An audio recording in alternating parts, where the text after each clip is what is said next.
চলো বাসন্তী পোলাওয়ের একটা নতুন রেসিপি তোমাদের সাথে শেয়ার করি। প্রথমে বাসমতি চাল বা গোবিন্দভোগ চাল যেটা তোমাদের পছন্দ নিতে পারো। তারপর কড়াইতে ঘি আর হলুদ গুঁড়ো এইভাবে মিশিয়ে নিতে হবে। এই মিশ্রণটা চালের সাথে মিশিয়ে দেবো। এইভাবে যদি তোমরা হলুদ গুঁড়ো চালে মেশাও, দেখবে পোলাওয়ের কালারটা খুব সুন্দর আসে।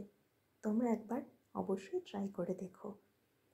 তারপর কড়াইতে সাদা তেল বা ঘি যেটা তোমাদের ইচ্ছে দিয়ে গোটা গরম মশলা, তেজপাতা ফোড়ন দিয়ে নিতে হবে। তারপর বাদাম আর কিশমিশ যতটা ইচ্ছে দিয়ে তোমরা হালকা নাড়াচাড়া করে নেবে। তারপর ওই চালের সাথে আদা বাটা, লঙ্কার গুঁড়ো আর গরম মশলা গুঁড়ো দিয়ে ভালোভাবে মিশিয়ে নিতে হবে। ভালোভাবে মেশানো হয়ে গেলে ওই মিশ্রণটা কড়াইয়ের ভেতরে দিয়ে দেব। তারপর হালকা নাড়াচাড়া করে প্রয়োজন মতো জল দিয়ে নেব। আর চেরা কাঁচা লঙ্কা, নুন আর চিনি প্রয়োজন মতো দিয়ে নিতে হবে। এখানে চালটা আর জলের রেশিওটা হবে 2:1।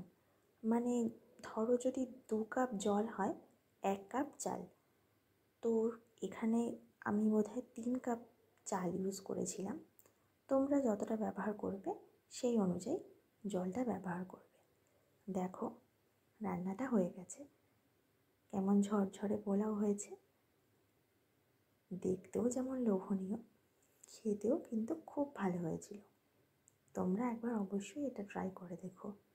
নিরামিষ দিনে এরকম বাসন্তী পোলাওয়ের সাথে যদি আলুর দম হয়, জমে যাবে। তোমরা অবশ্যই একবার করে আমাকে জানিও।